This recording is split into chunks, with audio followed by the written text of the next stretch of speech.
রাজধানীর নয়াপল্টনে শ্রমিক দলের সমাবেশের সকাল থেকে আসছেন নেতাকর্মীরা। দুপুর 2:30টায় শুরু হবে সমাবেশ। বিএনপি চেয়ারম্যান ও প্রধানমন্ত্রী তারেক রহমান সমাবেশে প্রধান অতিথির বক্তব্য দেবেন।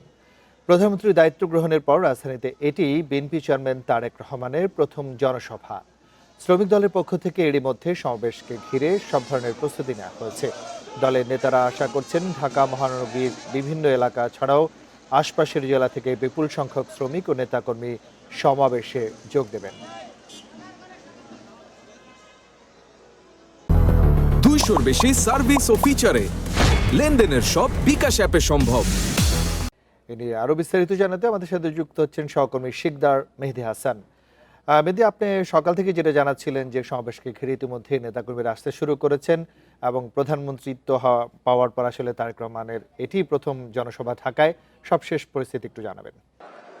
জি, আমরা কিন্তু এখন ঠিক যে নয়াপল্টনে বিএনপি কেন্দ্রীয় কার্যালয়, সেই কেন্দ্রীয় কার্যালয়ের সামনে অবস্থান করছি এবং আপনারা দেখতে পাচ্ছেন যে ঠিক এখান থেকে শুরু করে অর্থাৎ ঢাকা মহানগর উত্তরের আয়োজনে একটি বিশাল মিছিল কিন্তু কিছু সময় আগেই তাদের যে শ্রমিক সংগঠনগুলো আছে তাদের আয়োজনে এখানে এসছে এবং একের পর এক তাদের এই যে মিছিলগুলো সেগুলো আসছে এবং মোটামুটি মিছিলে এই এলাকাটি পুরো মুখরিত হয়ে উঠেছে এবং তারা একের পর এক স্লোগান দিচ্ছেন তারেক রহমানকে ঘিরে, জাতীয়তাবাদী যে শক্তি সেই শক্তিকে ঘিরে এবং তাদের যে দাবিগুলো সেই দাবিগুলো নিয়ে বিভিন্ন ধরনের ব্যানার, ফেস্টুন আমরা দেখতে পাচ্ছি এবং বিশেষ করে যে সকল শ্রমিকরা এখানে আসেন, এখন যেহেতু আজকে একটু জুমার সময় আছে, এই সময়টিকে কেন্দ্র করে এই জায়গাটিকে কিছুটা শিথিল করা হয়েছিল, যদিও এখান থেকে যান চলাচল এই মুহূর্তে বন্ধ করে দেওয়া হয়েছে এবং বেশ কিছু সময় আগেও কিন্তু এই সড়কটিতে পানি উঠেছিল বৈরী আবহাওয়ার কারণে, যে কারণে এখানে সমাগম হওয়ার যে জায়গাটি এখানে শঙ্কা তৈরি হয়েছিল। কিন্তু বেলা বাড়ার সাথে সাথে কিন্তু এখানকার যে সড়কের পানি, সে পানি কমে যায় এবং তারপর থেকে আমরা দেখতে পাচ্ছি যে একের পর এক যে নেতাকর্মীরা তারা তাদের বিভিন্ন মিছিল নিয়ে তারা এখানে আসতে থাকে, প্রবেশ করতে থাকে এবং ঢাকা মহানগর উত্তর এবং দক্ষিণ থেকেই বিশেষ করে যে সকল শ্রমিক সংগঠনগুলো আছে তারা তাদের মিছিলের বহরগুলো এখানে নিয়ে আসছে।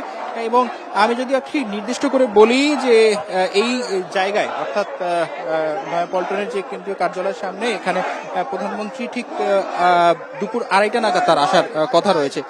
এর আগে এখানে এখন পর্যন্ত যে সকল নেতাকর্মীরা আছেন তাদের জন্য একটি নির্দিষ্ট জায়গা আসলে করে দেওয়া হয়েছে, অর্থাৎ ঢাকা মহানগর উত্তর এবং দক্ষিণের জন্য আলাদা জায়গা করে দেওয়া হয়েছে যাতে কোনো ধরনের বিশৃঙ্খলা আসলে এখানে না হয়, সেই বিষয়টি তারা দলের পক্ষ থেকে নিশ্চিত করা হয়েছে। এছাড়া যদি আমি আপনাদেরকে আরেকটু জানাই যে নিরাপত্তার বিষয়টি আপনাদের কাছে একটু নিয়ে আসতে চাই, সেই বিষয়টি আপনারা দেখবেন যে এখানে এই সমাবেশকে কেন্দ্র করে আজকে প্রায় 4 স্তরের নিরাপত্তা বলয় কিন্তু এখানে তৈরি করা হয়েছে। রীতিমতো এখানে যারা সেনাবাহিনী রয়েছেন, বিজিবি রয়েছেন, পুলিশ সদস্য রয়েছেন এবং সিভিল ড্রেসে যারা আছেন তারা নয়াপল্টন থেকে শ্রমিক দলের সমাবেশের সর্বশেষ তথ্য জানাচ্ছিলেন সহকর্মী শিকদার মেহেদী হাসান।